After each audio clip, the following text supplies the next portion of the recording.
¿Qué mueve a la gente que paga decenas de miles de dólares para ascender a donde cada aliento puede ser el último? ¿La ambición? ¿La sed de fama? ¿O algo más? La historia que ocurrió en el Shishapangma en otoño de 2023 no da una respuesta clara, pero sí muestra en qué se convierte el alpinismo cuando los récords se vuelven más importantes que la vida, y cuando la línea entre el deporte y la locura se borra por completo. El Shishapangma, o si se prefiere, Gosaintán, ocupa el 14º lugar en la lista de las cumbres más altas del planeta, 8.270 metros sobre el nivel del mar. Está situado en el Tíbet, en territorio chino, y durante muchos años permaneció prácticamente inaccesible para los extranjeros. Las autoridades chinas eran extremadamente reacias a conceder permisos de ascenso, por lo que el Shishapangma se convirtió en el último 8000 en ser conquistado. La primera ascensión exitosa tuvo lugar en 1964 y fue realizada, como era de esperar, por una expedición china. En el medio siglo transcurrido desde entonces, solo 21 personas han muerto en las laderas de esta montaña. Para los estándares del alpinismo de altura, no es mucho. A modo de comparación, solo en 2023, 18 alpinistas perdieron la vida en el Everest. La baja mortalidad se explica por dos factores. Las autoridades chinas siguen siendo tacañas con los permisos, y las rutas hacia la cumbre se consideran relativamente sencillas. En los círculos alpinistas, al Shishapangma a veces incluso lo llaman el más fácil de todos los 8000. Aunque la palabra fácil a una altitud de más de 8000 metros suena casi como una burla. Pero en los últimos años, en el mundo del alpinismo de altura, ha comenzado una nueva ola de fiebre por los récords.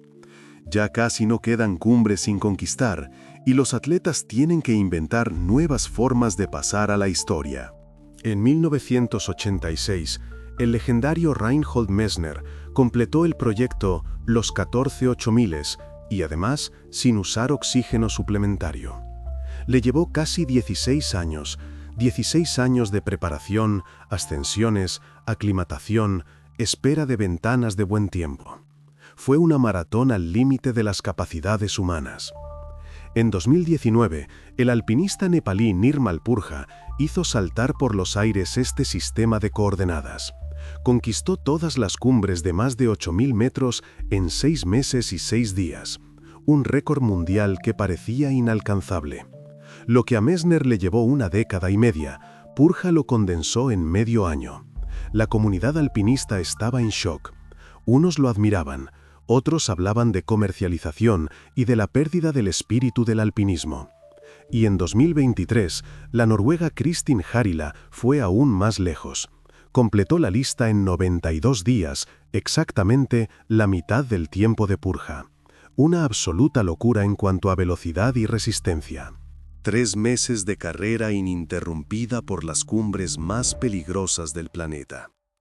Sin embargo, su récord provocó una oleada de críticas. Se decía que a Harila la dejaban en helicóptero directamente en los campamentos de asalto, evitando las agotadoras aproximaciones. Que para ella trabajaba un enorme equipo de sherpas que abrían las rutas, fijaban las cuerdas y montaban los campamentos. Que sin una persona en concreto, ese récord habría sido imposible. Se trata de Tengen Lama, un fortísimo alpinista nepalí que acompañó a Harila en todas las ascensiones. Formalmente, era un guía comercial, por lo que su nombre rara vez aparecía en los titulares. Los medios occidentales escribían sobre la plusmarquista noruega, y el nombre del sherpa quedaba relegado a las notas a pie de página. Pero fue él quien aseguró la viabilidad técnica de esta carrera. Fue su experiencia, su conocimiento de las rutas, su capacidad para trabajar en altitud sin oxígeno, lo que hizo posible este ritmo frenético. Recuerden este nombre. Tengen Lama se convertirá en uno de los personajes clave de la tragedia que ocurrió en el Shishapangma. No obstante, la principal ola de negatividad Harila la recibió por otro incidente. En internet apareció un video donde su equipo pasa literalmente por encima de un porteador pakistaní caído. El hombre yace en la ladera, necesita ayuda, pero nadie se detiene. Los alpinistas pasan de largo, uno tras otro, como si fuera una simple piedra en el camino. Al final, el porteador muere. El video se hizo viral y la opinión pública se enfureció. A decir verdad, no solo el grupo de Jarila pasó por encima de él, varios equipos más pasaron de largo, y nadie intentó bajar al herido. Se armó un escándalo. Que para los ricos alpinistas occidentales, los guías locales son material fungible, herramientas. Los récords se logran con la sangre de los pobres de Nepal y Pakistán. Pero esto es lo que es importante entender. Este caso es notable solo porque fue captado por una cámara y provocó la indignación de gente ajena al alpinismo. Todo aquel que sube por encima de los 8.000 metros a la llamada zona de la muerte, debe ser consciente de que es posible que no se regrese de allí. Y lo más probable es que no haya ayuda. A esa altitud, el cuerpo muere. Las células cerebrales mueren por la hipoxia. Los pulmones se llenan de líquido. Los dedos pierden la sensibilidad. Cada paso requiere un esfuerzo que en condiciones normales bastaría para una jornada laboral completa. ¿Abandonan los grandes grupos comerciales a sus porteadores? Como vemos, sí. ¿Abandonan los sherpas a sus clientes? Lamentablemente, también ocurre. Por ejemplo, en ese mismo 2023, en el Everest, varios sherpas se dieron la vuelta y descendieron al campamento base, dejando a sus clientes solventes morir en la ladera. Son cosas que pasan. Otra cuestión es que el grupo de Jarila era grande, experimentado y técnicamente podría haber ayudado a aquel porteador, pero no lo hizo.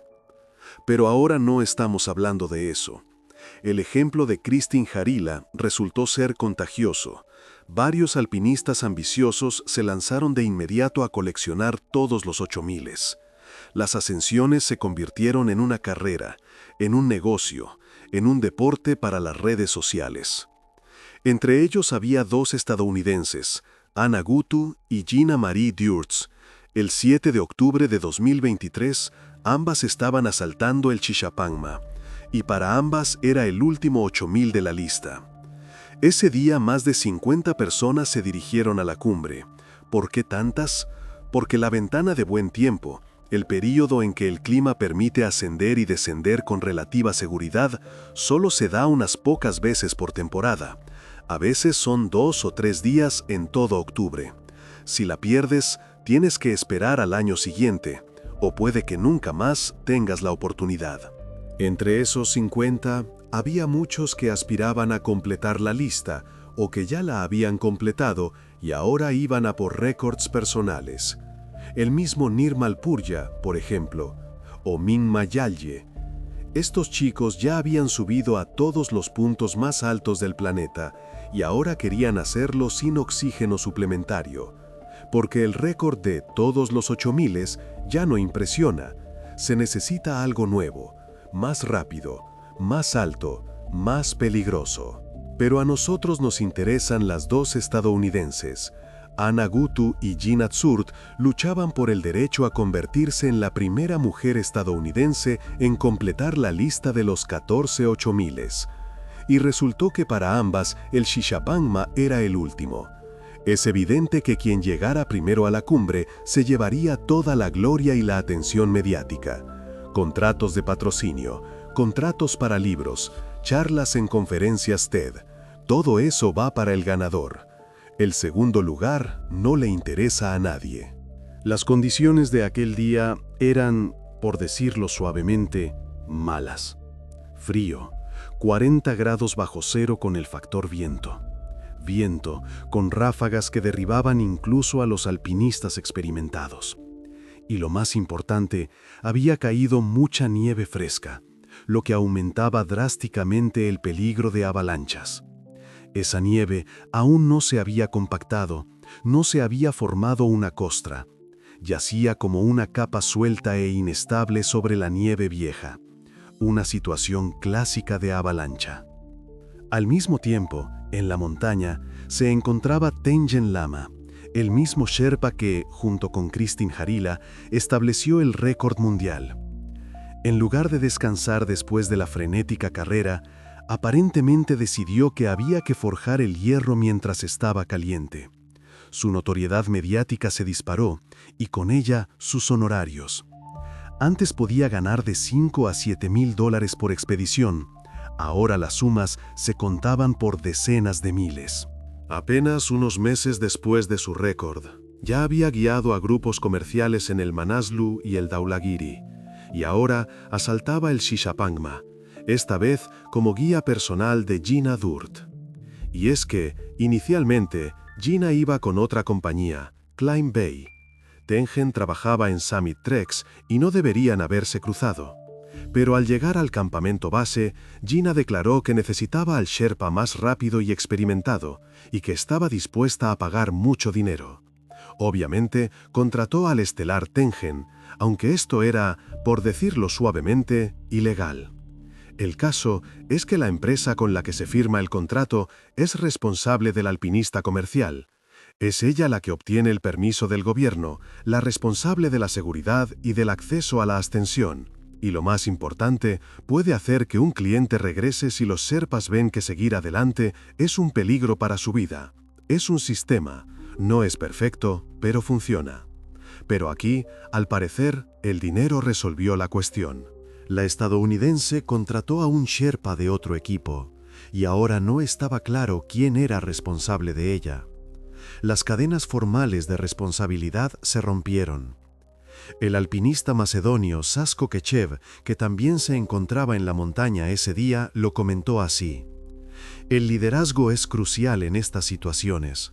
Los clientes a menudo ofrecen a los Sherpas grandes sumas para que sigan trabajando a pesar del peligro.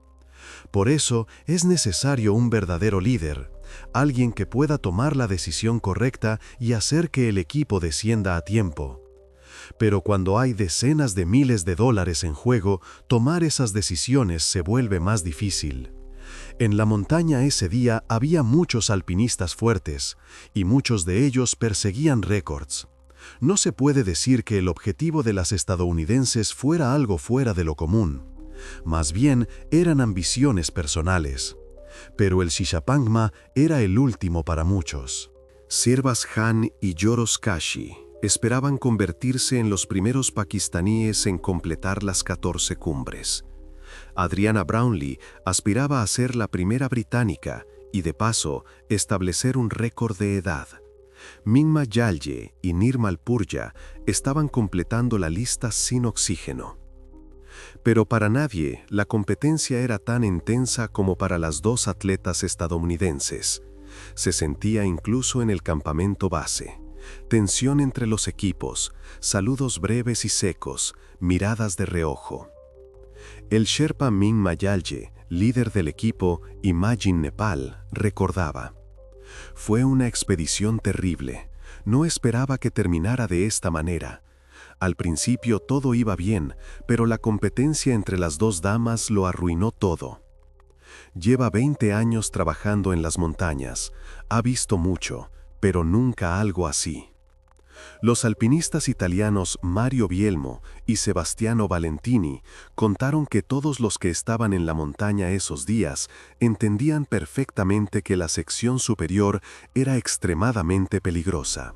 Justo el día anterior había caído allí una gran avalancha. La vieron desde el campamento base, una enorme ola blanca rugiendo ladera abajo. Los italianos estuvieron en el primer campamento base del 5 al 7 de octubre y fueron testigos de lo que ocurría. Esto es lo que cuentan sobre las condiciones. Del 4 al 5 de octubre nevó en altura, nieve espesa y húmeda que no paró durante horas. En el campamento base hacía calor, así que la nieve se derretía rápidamente. Pero, según nuestras estimaciones, en el campamento 4 y más arriba cayeron cerca de medio metro de nieve fresca. En la mañana del 7 de octubre, en las laderas superiores hacía un frío intenso y soplaba el viento. Ese mismo viento que arranca las tiendas y se lleva a la gente. Viento, nieve fresca, frío, el cóctel perfecto para una avalancha. Es más, el 5 de octubre, 2 días antes de la tragedia, varias cordadas ya habían sido atrapadas por una avalancha. La gente cayó desde unos 100 metros de altura, dando tumbos en la masa de nieve, pero sobrevivieron e incluso no sufrieron heridas graves. Pura suerte. Una advertencia. A pesar de esto, el 7 de octubre más de 50 alpinistas comienzan el movimiento hacia la cumbre. La ventana de buen tiempo se está cerrando. Es la última oportunidad de la temporada. Si no es ahora, nunca. Y la gente va, en contra del sentido común, en contra de la experiencia, en contra de las evidentes señales de peligro. Los italianos recuerdan. Esas alpinistas estadounidenses eligieron una ruta equivocada. Se dirigieron directamente a las zonas más propensas a avalanchas de la ladera. Se podría decir que fue una verdadera carrera. Ambas eligieron simultáneamente caminos diferentes en lugar de abrir huella y trazar la ruta juntas. Evidentemente, cada una intentaba adelantar a la otra. Cada una quería ser la primera, aunque fuera por unos minutos. Gina eligió la ruta directa a la cumbre principal, la misma que siguió Nirmal Purja en 2019. Más corta, pero más peligrosa. Pendiente pronunciada, mucha nieve, alto riesgo.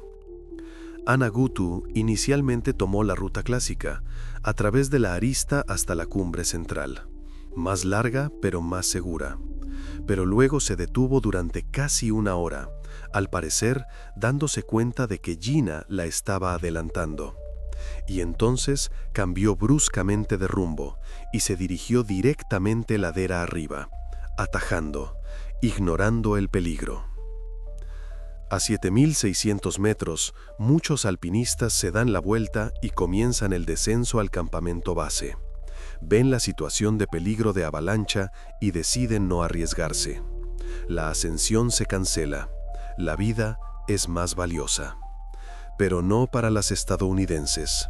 Siguen subiendo, paso a paso, respirando a través de la máscara de oxígeno. El frío contrae los músculos. La nieve se hunde bajo los crampones, pero ellas siguen. Y a una altitud de unos 7.800 metros comienzan a desprenderse avalanchas. Y no fue una sola avalancha, sino toda una serie. Enormes olas de nieve se precipitaron hacia abajo, barriendo todo a su paso. Primero en silencio, un ligero susurro. Luego un estruendo.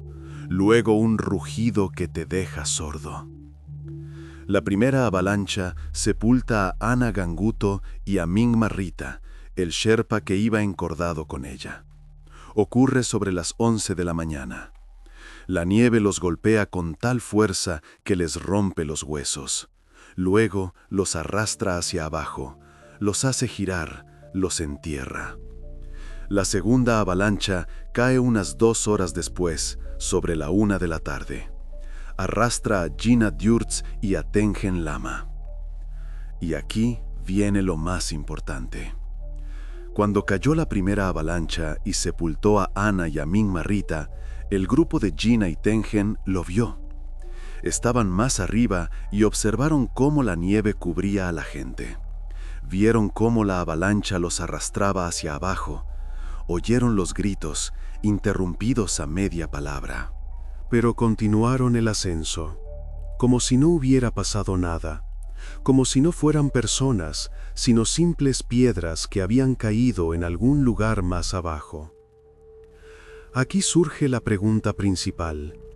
¿Qué llevó a un guía tan experimentado como Tengen Lama a continuar la subida en lugar de hacer que su clienta descendiera? ¿Qué pasó por su cabeza? ¿Qué cálculo? ¿Qué lógica? ¿Pensó que tendrían más suerte? ¿O el dinero resultó ser más fuerte que el instinto de autoconservación? Lamentablemente, nunca sabremos la respuesta. Otros sherpas suponen que fue por la ambición de la clienta rica, que podría haber prometido aumentar significativamente sus honorarios por una ascensión exitosa, duplicarlos, triplicarlos, convertir una expedición en el ingreso de un año. La primera avalancha cae a las 11 de la mañana a 7.800 metros. La segunda, sobre la 1 de la tarde. Sepulta a Gina a solo 80 metros de la cumbre.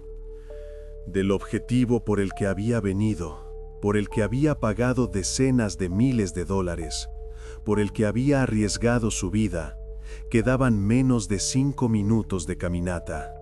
80 metros. 5 minutos de ascenso lento. Quizás 10. Estaba tan cerca. Los alpinistas que se encontraban más abajo en la ladera también son alcanzados por la ola de nieve.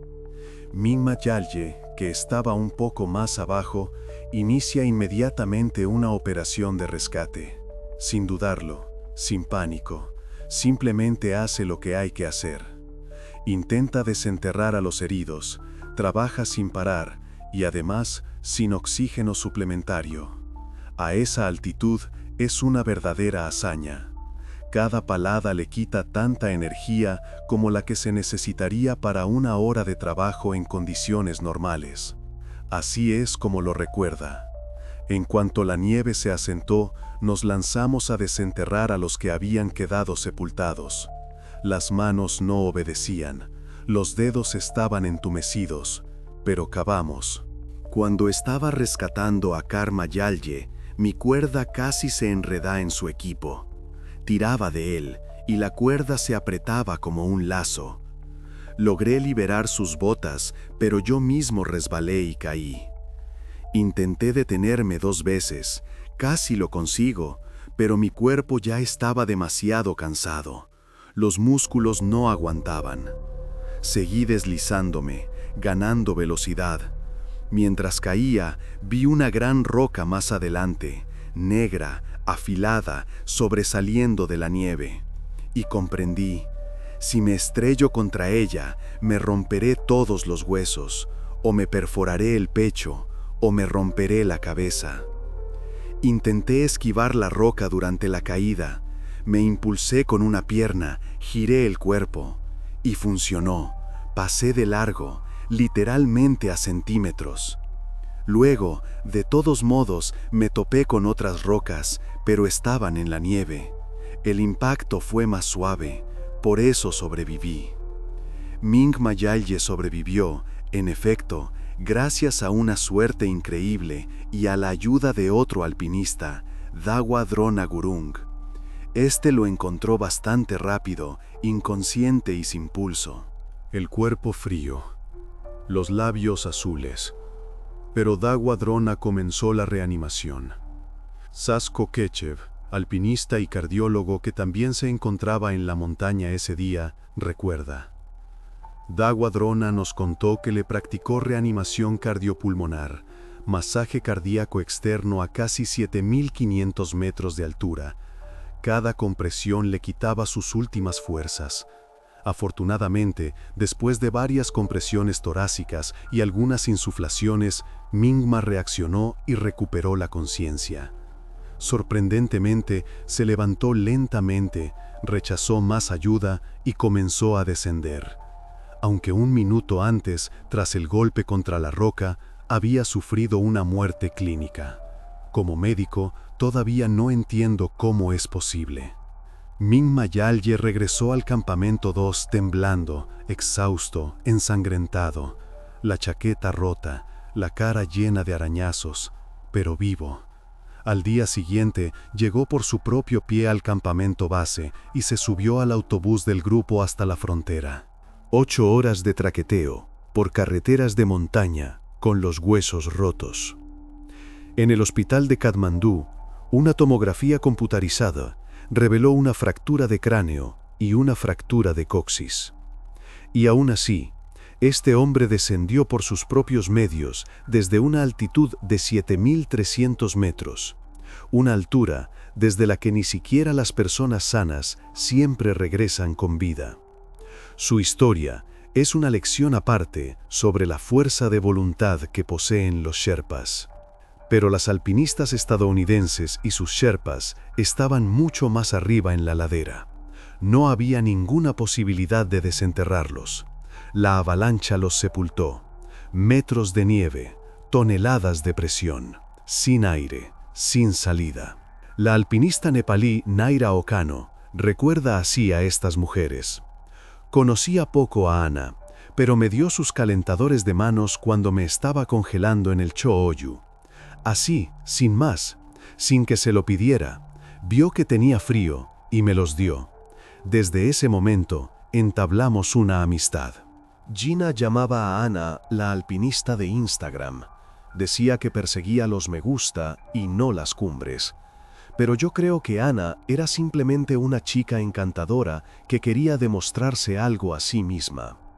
Después de que subimos al Cho-Oyu y regresamos al campamento base, las cosas se pusieron muy mal.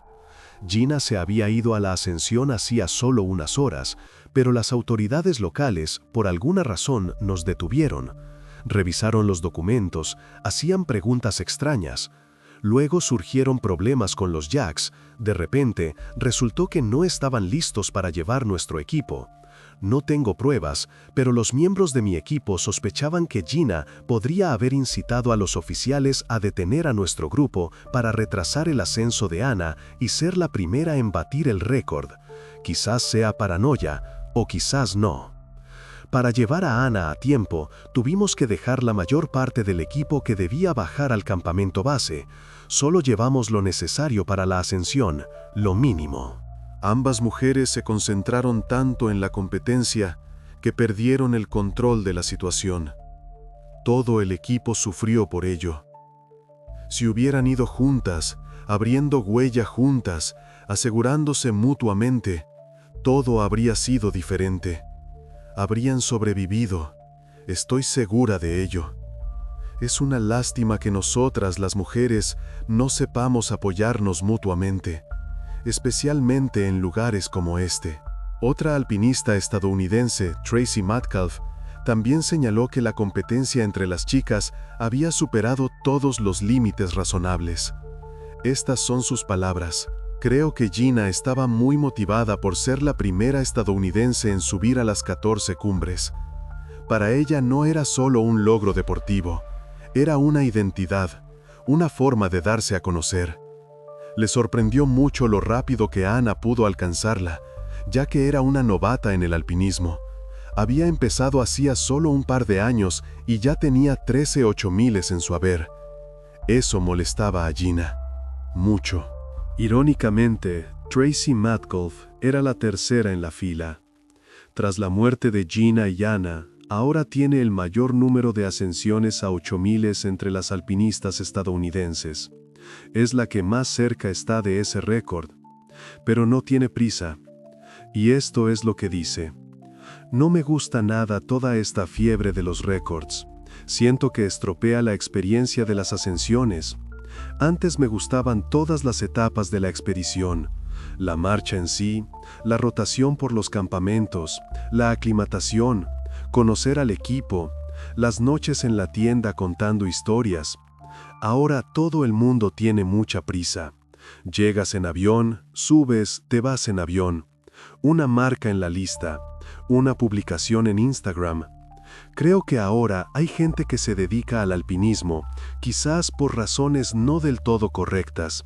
Cosas como la atención en las redes sociales, la popularidad, los contratos de patrocinio, atraen a la gente equivocada.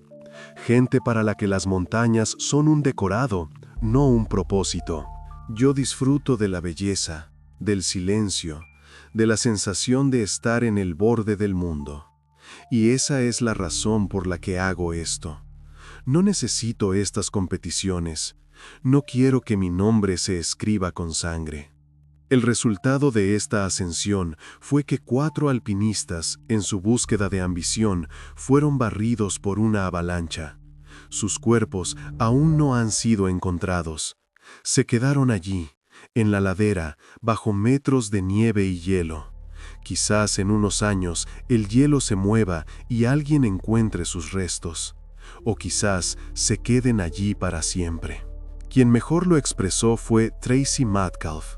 Fue una lección, aunque no nueva. Consiste en que la zona de la muerte no es un lugar para la competencia. Los récords no significan nada si ya no estás. Puedes ser el primer estadounidense, el primer asiático, el más rápido, el más joven, pero si estás muerto, ¿qué más da? Dos alpinistas sherpas que tenían un futuro brillante también murieron haciendo su trabajo, persiguiendo las ambiciones de sus clientes. Tengen Lama podría haberse convertido en una leyenda del alpinismo nepalí. Podría haber formado a una nueva generación de guías. Podría haber abierto su propia compañía, pero se quedó en la ladera del Shishapangma porque no pudo decirle no a una clienta rica. Esta historia tuvo una enorme repercusión. El gobierno de China prohibió las ascensiones al Shishapangma esa temporada. La pérdida de sherpas tan ilustres conmocionó a la comunidad alpinista. En Katmandú hubo manifestaciones de familiares de los guías fallecidos. La gente exigía cambios en el sistema. Cada vez se oyen más voces que dicen que a los guías hay que darles más derechos y poder de influencia sobre los clientes, para que puedan hacer que un grupo regrese sin el consentimiento del cliente si ven peligro, para que no se conviertan en simples herramientas para alcanzar los récords de otros, para que su palabra tenga peso y no se compre con un fajo de dólares. Recientemente, Kristin Harila, la misma noruega con la que Tengen Lama batió el récord mundial, anunció que planea recuperar el cuerpo de su antiguo compañero de las laderas del Shishapangma.